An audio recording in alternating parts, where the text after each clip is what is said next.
किन्नर चुड़ैल। गोरखपुर नाम का एक गांव हुआ करता था। उस गांव में ज्यादा लोग नहीं रहते थे। उस गांव में एक गर्भवती विधवा औरत रहती थी। उस औरत का नाम कमला था। कमला अपने घर में अकेली रहती थी। उसके पति की सारी जायदाद उसके नाम हो गई थी, पर सभी गांव वाले उस औरत को मनहूस औरत समझा करते थे और सभी उससे नफरत किया करते थे। एक बार कमला राशन की दुकान पर खाने का सामान खरीदने जाती है। भैया जी, जरा 1 किलो दाल चावल देना। अरे हाय हाय हाय हाय हाय! अरे मनहूस औरत, मेरी दुकान में अपशुगन करवाने आ गई क्या? हैं? चल जा यहाँ से। मैं कुछ नहीं देने वाला हूँ तुझे। भाग भाग यहाँ से, चल जा निकल। भैया जी, ऐसा मत कहिए। मैं गर्भवती हूँ, मुझे खाने की बहुत जरूरत है। मुझे खाना दे दीजिए। दुकानदार कमला को वहां से धक्के मारकर भगा देता है। तभी कमला रोते रोते उस गांव के किन्नरों के इलाके में आ जाती है। गांव वाले किन्नरों को उसी इलाके में रखा करते थे, क्योंकि वो लोग किन्नरों को पसंद नहीं करते थे और उनके इलाके में रहने से मना करते थे। तो किन्नरों ने उसी गांव में अपना एक इलाका बना लिया था। जब किन्नर लोग देखते हैं कि एक गर्भवती महिला रोते रोते उनके इलाके में आ गई है, तो सारे किन्नर कमला के पास जाकर उसका हाल पूछने लगते हैं। क्या हुआ बहन, तुम्हारी गर्भवती अवस्था में इतनी बुरी हालत कैसे? तुम रो क्यों रही हो? तुम डरो मत, हम तुम्हें कोई नुकसान नहीं पहुंचाएंगे। तुम शांत होकर सब बताओ कि हुआ क्या है। मैं कमला हूँ। मैं गांव के दूसरे इलाके से आई हूँ। 2 महीने पहले ही मेरे पति की मौत हुई है। मुझे गांव के लोग मनहूस मानते हैं, क्योंकि मैं विधवा हूँ और गर्भवती भी। वहाँ के लोग मुझे खाने के लिए कुछ बेचने के लिए भी तैयार नहीं, जिससे मेरा गुजारा नहीं हो रहा था। कोई बात नहीं कमला, हम तुम्हारा ख्याल रखेंगे। किन्नर लोग कमला को एक खाली घर में रहने के लिए जगह दे देते हैं और उसकी देखभाल भी करते हैं।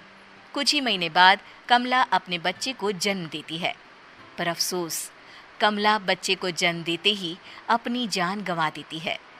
जब सब किन्नर बच्चे को देखते हैं तो बहुत खुश हो जाते हैं, क्योंकि वो बच्चा भी किन्नर ही था। कमला ने एक किन्नर बच्चे को जन्म दिया था। अब इस बच्चे की देखभाल कौन करेगा? हम तो इस बच्चे को गांव के दूसरे इलाके में भी नहीं भेज सकते। और तो क्या हुआ, इस बच्चे की माँ नहीं रही तो हम इसे पालेंगे। अब ये हमारे इलाके में रहेगा, हमारे साथ रहेगा। फिर वो किन्नर उस किन्नर बच्चे को गोद ले लेते हैं, उसका नामकरण कराते हैं। उस किन्नर बच्चे का नाम शक्ति रखा जाता है। देखते ही देखते शक्ति बड़ी होने लगती है। उसके रंग रूप बहुत सुंदर थे। वो बहुत सुंदर किन्नर दिखती है। एक दिन शक्ति एक किन्नर से पूछती है, माँ जी सुनिए ना, ये गांव के दूसरे इलाके में भी तो लोग रहते हैं, तो हम वहाँ क्यों नहीं जाते? हम उनसे अलग क्यों रहते हैं? शक्ति, क्योंकि वो लोग हमारे जैसे नहीं, वो लोग हमें पसंद नहीं करते, इसीलिए हम उनसे अलग रहते हैं। क्यों? वो हमें क्यों पसंद नहीं करते? मुझे एक बार उस इलाके में जाना है। मैं एक बार वहां जाकर घूम कर आऊं। शक्ति, खबरदार, जो तू उस इलाके में कभी भी गई तो अपनी जान नहीं गंवाना चाहती तो उस इलाके में कभी कदम भी नहीं रखेगी, समझी? इतना कहकर वो किन्नर वहां से चली जाती है। शक्ति उस किन्नर की बात सुनकर बहुत रोती है। माँ जी, ऐसा कैसे कह सकती हैं? उन्होंने इतनी सी बात के लिए मुझे इतना डांटा। अब तो मैं उस इलाके में जरूर जाऊंगी। फिर एक दिन शक्ति गांव के दूसरे इलाके में चुपके से जाती है। ये लोग तो हमारे जैसे ही इंसान हैं, तो ये हमसे नफरत क्यों करते हैं? जब शक्ति उस इलाके में पहुंचती है तो गांव के सारे आदमी उसके रूप से मोहित हो जाते हैं। वो लोग ये अंदाज़ा नहीं लगा पाते कि वो किन्नर है। शक्ति की सुंदरता देखकर सारे गांव वाले उसकी तारीफ करने लगते हैं। तभी गांव का चक्कर लगाने गांव के जमींदार का बेटा हर्ष वहां पहुंचता है।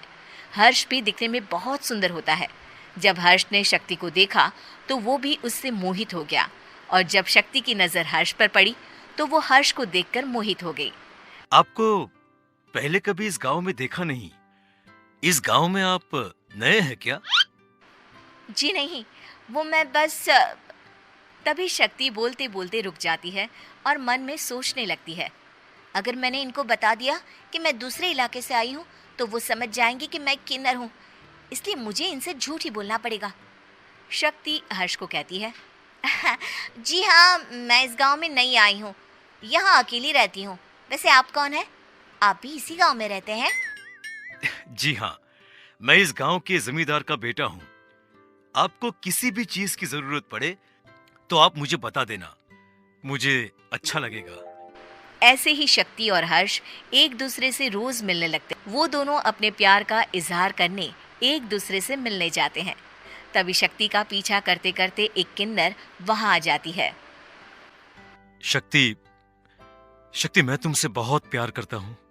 मैं तुमसे शादी करना चाहता हूँ। क्या तुम मुझसे शादी करोगी? हाँ हर्ष, मैं तुमसे शादी करूंगी, पर मैं तुमको अपने बारे में एक सच्चाई बताना चाहती हूँ जो मैंने तुमसे छुपा कर रखी है। तभी उनके बीच में ही वो किन्नर आ जाती है। शक्ति, तेरी हिम्मत कैसे हुई ऐसा करने की? वो किन्नर शक्ति को खींचकर गांव के जमींदार के पास ले जाती है। हर्ष भी वहां शक्ति को बचाने के लिए पहुंच जाता है। जमींदार शक्ति और हर्ष के प्यार के बारे में सुनकर गुस्से में आ जाता है और शक्ति को गांव के बाहर निकालने की सजा देता है। शक्ति ये बात सहन नहीं कर पाती और कुएं में कूदकर अपनी जान दे देती है। जमींदार हर्ष की शादी गांव की एक लड़की से करवा देता है, पर हर्ष इस शादी से खुश नहीं होता। शक्ति अपना बदला लेने के लिए मरने के बाद किन्नर चुड़ैल बन जाती है। अब मैं इन गांव वालों को नहीं छोड़ूंगी, अब इनसे मैं अपने प्यार का बदला लूंगी। किन्नर चुड़ैल गांव वालों को परेशान करना शुरू कर देती है।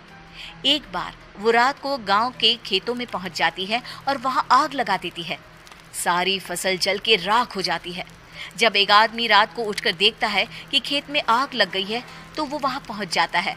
वो देखता है कि खेतों के बीचों बीच एक किन्नर चुड़ैल खड़ी है और वहां खड़े होकर ताली बजा रही है। गांव वाला किन्नर चुड़ैल को देखकर बेहोश हो जाता है। जब सुबह उस आदमी को होश आता है तो वो सीधा जमींदार के पास जाता है। अरे जमींदार साहब, अरे वो किन्नर चुड़ैल ने मेरी सारी फसल जला दी। अब मैं क्या करूंगा? क्या होगा मेरा? जमींदार चुड़ैल किन्नर का नाम सुनते ही सब कुछ समझ जाता है। अब वो बहुत डर जाता है। उसी रात को जब जमींदार डर के मारे अपने कमरे में सो नहीं पाता, तभी वहां अचानक से किन्नर चुड़ैल आ जाती है। किन्नर चुड़ैल जोर जोर से जमींदार के आगे खड़ी होकर हंसने लगती है और ताली बजाने लगती है। जमींदार उस डरावनी किन्नर चुड़ैल को देखकर बहुत डर जाता है। तूने मेरे साथ बहुत बुरा किया, अब मैं तुझे जान से मार दूंगी। नहीं नहीं नहीं नहीं नहीं, मुझे माफ कर दो मुझे मत मारो। मैं कभी ऐसा दोबारा नहीं करूंगा। अब तुम जो बोलोगी वही मैं करूंगा। ठीक है, मैं चाहती हूँ कि किन्नर इलाका गांव के इलाके से जुड़े और गांव का कोई भी आदमी किन्नर समाज से द्वेष ना करे, उससे नफरत ना करे, नहीं तो मैं सारे गांव को मार दूंगी। और तुम गांव में एक नया कानून बनाओ कि अगर किसी ने भी किन्नर समाज को हानि पहुंचाने की कोशिश भी करी या इनसे भेदभाव करने की भी कोशिश करी तो उनको कड़ी से कड़ी सजा मिलेगी। हाँ हाँ हाँ हाँ, मैं ऐसा ही करूंगा। तुम जो बोलोगी वो मैं करूंगा, पर मुझे जाने दो प्लीज। तब वो किन्नर चुड़ैल वहां से चली जाती है। गांव का जमींदार किन्नर चुड़ैल का कहा मानते हुए दोनों इलाकों को एक कर देता है और नया कानून भी लागू कर देता है। तब से वहां किन्नर समाज और बाकी गांव वाले शांतिपूर्वक रहने लगते हैं।